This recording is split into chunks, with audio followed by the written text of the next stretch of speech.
Hi, this is Craig Kissick. I'm the Vice President of Nature and Science for Heritage Auctions, and I wanted to welcome you to a visit with my dear friend Geoff Notkin.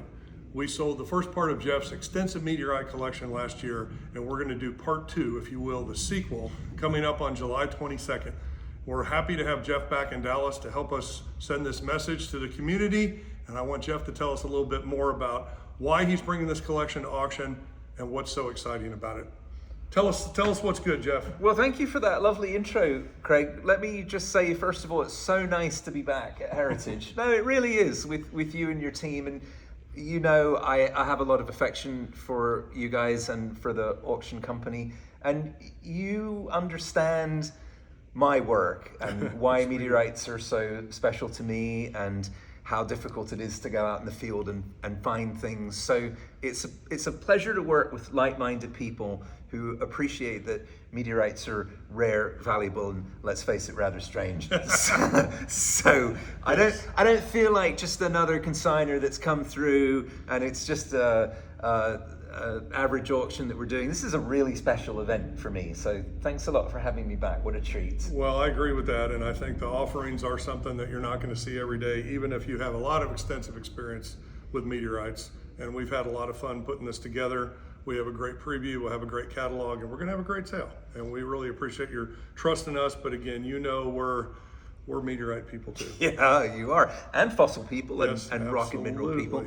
I want to say to people who participated in the first auction, don't think these are the leftovers. If anything, these are the pieces where I went, oh, I don't know if I can really quite bear to part with that one. I'll put it back in my collection cabinet. So there are some real treats in this, some beautiful irons with natural holes, historic pieces with provenances from some of the great collections, and some fun meteorite men memorabilia.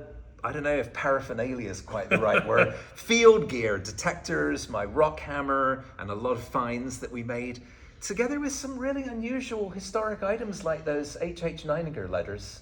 Do you have a favorite? Is there something that stands out for you? Well, with what you said, what I love is the simplicity of the brilliance of what you just said. The first lot in the sale is a Sikhote-Alin meteorite that looks like an animal, and the last lot in the sale is a Lego sculpture. So what else is there to say? It's obvious what's going to be in between. So yeah, no, I mean, I think I do love the historical end of the stuff because it shows us really how the study of meteoritics and the hobby of meteorite collecting has evolved. But you were so close and most importantly so inspired by those legends. I mean, these guys, the Oscar Monigs and the Niningers and the frickin' Elbert King, these guys were larger than life. And they really, I think they set you on, I keep using that term because it's so fitting, the trajectory of your passion in your career that got us to this point. So Yeah, they had a big impact on me. They had a big impact. Yes. No, it's very true. And you know that these collectors and scientists, meteorite hunters, are heroes of mine and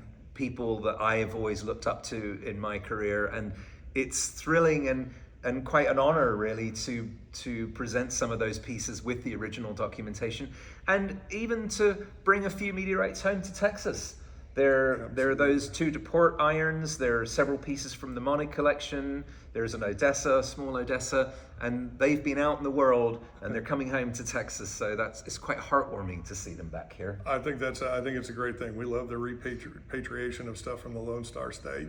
And I do think it's amazing just how many different things are there. And I'm always blown away, no matter how long I do this, the simple magnitude of what this represents. These are meteorites. These are rocks from outer space. They're rocks that have components that are billions of years old. There are rocks that are commensurate with the beginning of our solar system, the age of our planet. I don't know how anybody can't simply appreciate that. And you add on top of them the sculptural beauty, the majestic differences, the pallasites with the crystals, the irons with the regmaglyphs. I mean, there's nothing not to like about meteorites. I'm so glad you brought that home for us, because we work with fantastical things every day. And it's important to remind yourself that this is not a mass-produced thing that we bought at the local mega mart.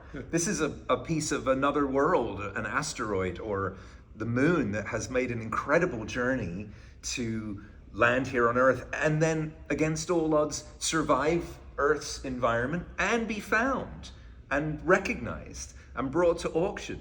So they've had a heck of a journey. There's one piece that really, I think, shows that, underlines that, and it's those Bondot nodules, the two pieces from that Neininger recovered in the Philippines in the 1950s.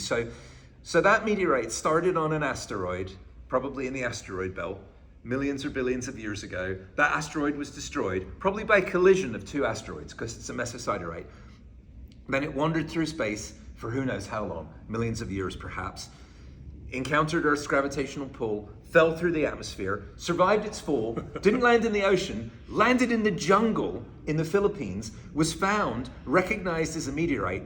Neininger went out and recovered it. It then traveled by bulldozer, by raft, by ship. It eventually made it to Arizona, where Neininger cut it in the lab. And then it went to the Center for Meteorite Studies. And then it went to me, and now it's here. So that's a heck of a journey. Well, it's pretty amazing too that it journeys through space, and the hardest part of his journey is once it got here. Right. But that's okay. That happens. Well, we were musing just the other day that the Allende, which is arguably the most studied meteorite in history, a beautiful stone meteorite from Mexico, contains CAIs, or calcium aluminum inclusions, which represent the oldest material that a human could ever touch. That alone is magnificent. Now, it's a beautiful looking piece. We have a great slab in the sale, but you really can't get your head around that. If you're really talking about compressing time and space, you really can't get your head around that. And the theory, the belief that Allende contains microdiamonds that are leftovers from a previous solar system, not even the billions of years old that our own solar system's history demonstrates, but perhaps 12 billion years old, the remnants of a supernova. So when you contemplate that length of time, it really puts your airport delay in perspective, doesn't it? Doesn't it just? Well, imagine if my plane had been delayed 12 billion years for my flight to Dallas. And I want to revisit something you said about the wonder of meteorites. And when I do public speaking and outreach, museums, nonprofits, something that, as you know, is near and dear to me, and I love interacting with people and showing them meteorites for the first time. And one of the things that happens frequently is astonishment from people that you can own a meteorite. And many times I've had people say, but are they real? How do you get that? And how is it that we can own one? I thought NASA would have all of them. It's a common belief that meteorites are so rare and difficult to obtain, which they are, that they would all be the purview of collections, reference collections, research institutions, and that's very important, of course, and we support with and work with research institutions and museums all over the world. But that understanding that, well, in this case of this meteorite, many pieces were found, and some of them made it to market. And yes, you can own a meteorite for sometimes a surprisingly affordable price. Absolutely. Well, you hit the nail on the head. We have some beautiful lunar examples from you. Lunar meteorites are pieces of the moon. They were not collected by Apollo astronauts, because that would be the purview of NASA and the government.